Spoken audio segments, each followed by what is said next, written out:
Bismillahirrahmanirrahim. Assalamualaikum warahmatullahi wabarakatuh.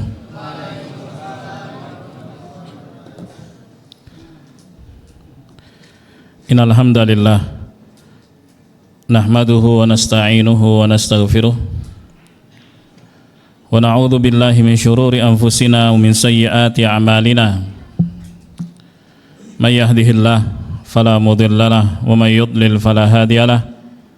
Asyhadu an la ilaha illallah wahdahu la syarika lah wa asyhadu anna Muhammadan abduhu wa rasuluh sallallahu alaihi wa ala alihi wa sahbihi wa man tabi'ahum bi ihsan wa sallama taslima amma ba'd. Hadirin yang dimuliakan Allah, kaum muslimin muslimat yang saya hormati, pertama mari kita selalu memuji Allah Subhanahu wa ta'ala atas limpahan karunia-Nya kepada kita yang tidak terhingga. Sebagaimana firman-Nya, wa in ta'uddu ni'matallahi la tuhsuha. Jikalau kalian ingin menghitung nikmat Allah, kalian tidak akan bisa, karena banyak dan besarnya nikmat tersebut. Salawat dan salam semoga selalu tercurah kepada baginda Nabi Muhammad sallallahu alaihi wasallam, keluarganya, para sahabatnya, dan orang-orang yang mengikuti jejak mereka dengan kebaikan hingga hari kiamat. Hadirin yang dimuliakan Allah, Allah Subhanahu wa ta'ala berfirman di dalam Al-Quran, wa ma khalaqtul jinna wal insa illa liya'budun. Dan tidaklah aku ciptakan jin dan manusia melainkan agar mereka beribadah kepadaku, kata Allah. Ya, Dia pencipta kita, pemberi rizki kita, Dia yang menghidupkan dan mematikan, Dia yang mengatur segala urusan, dan Dia perintahkan kita untuk tunduk dan patuh kepadanya. Di antara perintah Allah Subhanahu wa ta'ala adalah berpuasa di bulan Ramadan. Kata Allah Subhanahu wa ta'ala, ya ayyuhalladzina amanu kutiba alaikumus syiyam kama kutiba alal ladzina min qablikum la'allakum tattaqun. Wahai sekalian orang yang beriman, diwajibkan kepada kalian untuk berpuasa sebagaimana telah diwajibkan kepada orang-orang sebelum kalian, agar kalian bertakwa. Jadi di antara hikmah puasa itu menjadikan hamba Allah Subhanahu wa ta'ala bertakwa. Takwa adalah imtithalu awamirillah ala nurim minallah raja'a thawabillah wajtinabu nawahi ala nurim minah khawfa adabih. Talq bin Habib rahimahullah mengatakan, takwa adalah menjalankan perintah sesuai petunjuknya, petunjuk Allah Subhanahu wa ta'ala, dengan berharap pahala darinya, meninggalkan larangannya sesuai dengan petunjuknya, serta takut akan azabnya. Jadi puasa itu menjadikan hamba Allah untuk menjadi insan yang bertakwa, mampu menjalankan perintah dan menjauhi larangan. Ya. Oleh sebab itu adalah keanehan saat ada orang yang berpuasa Ramadan tapi dia nggak sholat, sementara sholat 5 waktu adalah kewajiban setiap individu, dan dia termasuk salah satu dari rukun Islam. Sebagaimana puasa Ramadan pun bagian dari rukun Islam. Kata Nabi SAW, bunyal Islamu ala khams.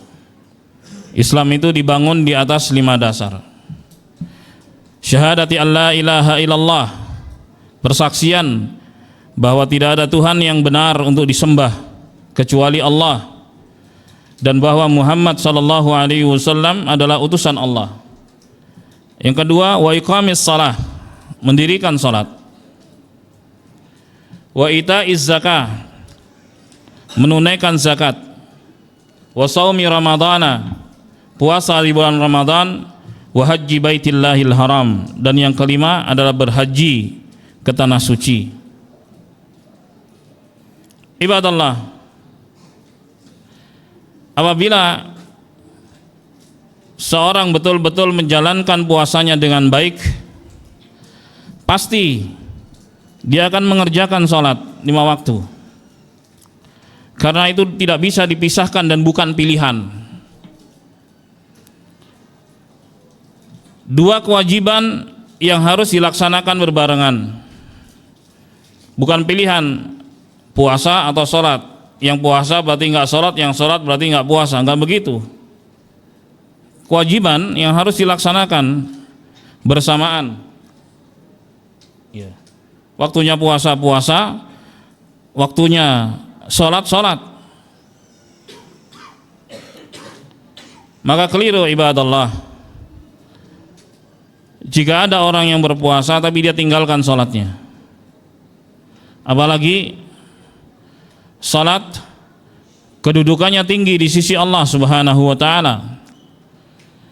Bahkan Nabi Muhammad SAW menerima perintah sholat secara langsung dari Allah Subhanahu wa ta'ala tanpa perantara malaikat Jibril alaihi salam, dalam peristiwa Isra dan Mi'raj, di mana Nabi SAW naik ke langit. Beliau menghadap Allah Subhanahu wa ta'ala. Setelah peristiwa itu beliau ditanya oleh sejumlah sahabat, diantaranya adalah Abu Dzar Al-Ghifari radhiyallahu an. Hal ra'aita rabbak, apakah engkau melihat Tuhanmu? Pertanyaannya adalah, apakah engkau melihat Tuhanmu? Bukan bertemu, bukan, melihat. Itu pun terjadi pada Musa alaihissalam ketika menerima wahyu dari Allah Subhanahu wa ta'ala di Bukit Tur. Musa alaihissalam ingin melihat Allah Subhanahu wa ta'ala, akan tapi nggak bisa. Di fase dunia nggak ada yang bisa melihat Allah Subhanahu wa ta'ala. Nabi SAW menjawab, Nur anna ara, aku hanya bisa melihat cahaya, nggak bisa aku melihatnya. Dan ayat yang lain, hijabuhun nur, hijab Allah Subhanahu wa ta'ala adalah cahaya. Lau kasyafahu la ahraqat subuhatu wajhihi man taha ilaihi basaruhu min khalqih. Jika Allah Subhanahu wa ta'ala membuka hijabnya, maka seluruh yang dipandang oleh Allah Subhanahu wa ta'ala akan hancur dan terbakar. Jadi Nabi SAW walaupun menerima langsung perintah salat, akan tapi tidak bisa melihat Allah Subhanahu wa ta'ala. Ibadallah, di sisi yang lain ini menunjukkan betapa pentingnya salat. Salat 5 waktu, asalnya 50 kali, kemudian didiskon dan dikorting hingga menjadi 5, dan 5 itu sama dengan 50, karena al-hasanah bi asyri amsalihah, kebaikan itu dilipatkan 10 kali. Jadi yang kita kerjakan 5 kali itu sama dengan 50 kali, ibadallah. Sekali lagi ini menunjukkan betapa pentingnya ibadah salat. Dan juga Nabi SAW mengatakan, al-ahdul ladzi bainana wa bainahumus salah faman tarakaha faqad kafar. Ikatan antara kami dengan mereka adalah salat, yang meninggalkannya dia kafir. Dalam riwayat yang lain yang sahih, Nabi SAW mengatakan, bainal mar'i wasyirki wal kufri tarkus salah. Batas antara seorang dengan kesyirikan dan kekufuran adalah meninggalkan salat.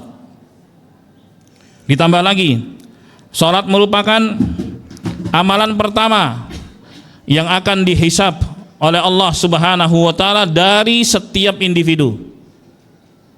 Dari setiap individu. Kalau baik salatnya, maka seluruh amalannya diterima. Kalau tidak, maka amalan-amalannya ditolak. Ibadallah. Dan salat itu menjadi amalan yang membuat seorang diselamatkan dari api neraka jahanam. Ibadallah. Orang yang masuk surga itu ada yang langsung, tanpa adab, tanpa hisab. Yang kedua, melalui penghisaban yang ringan, dia masuk dalam surga. Yang ketiga, ada yang mampir dulu di neraka, karena ada dosa-dosa yang belum sempat dia bertobat darinya ketika hidup di dunia. Maka dia dimasukkan ke dalam neraka oleh Allah Subhanahu wa taala untuk sementara. Begitu dia masuk, maka dimatikan oleh Allah Subhanahu wa taala sebagaimana dalam hadis yang sahih. Sampai akhirnya ketika dia berubah menjadi arang gosong, maka Allah Subhanahu wa taala perintahkan kepada para malaikatnya untuk mengambil mereka. Dan tanda kenalnya adalah bekas salat. Karena Allah Subhanahu wa taala melarang api neraka untuk memakan bekas sujud, bekas salat. Itu tanda kenal mereka. Setelah diangkat, dimasukkanlah ke dalam sungai kehidupan. Lalu mereka tumbuh seperti tumbuhnya tanaman, lalu dimasukkan ke dalam surga. Mereka ini yang disebut dengan al-jahannamiyun, mantan penduduk jahanam.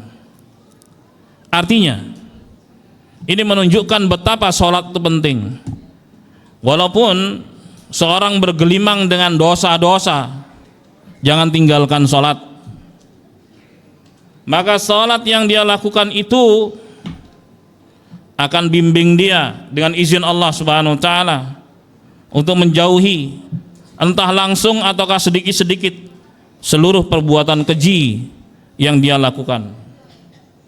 Inna salata tanha anil fahsya'i wal munkar. Sungguhnya salat itu bisa mencegah dari perbuatan keji dan mungkar. Jaga salat. Allah Subhanahu wa taala mengatakan hafidhu 'alas salawati was salatil wusta. Jagalah salat 5 waktu, khususnya salat asar.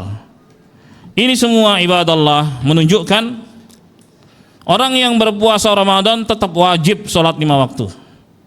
Nggak boleh dia tinggalkan sholatnya sama sekali. Semoga Allah Subhanahu wa taala senantiasa memberikan taufik hidayah pada kita semua dan menyelamatkan kita di dunia maupun di akhirat kelak. Dan semoga Allah Subhanahu wa taala memudahkan kita untuk meningkatkan amal ibadah di bulan Ramadan ini, dan Allah menerima amal ibadah kita semua. Wa sallallahu ala nabiyyina Muhammadin wa alihi wa sahbihi wa sallam, walhamdulillahi rabbil alamin. Assalamualaikum warahmatullahi wabarakatuh.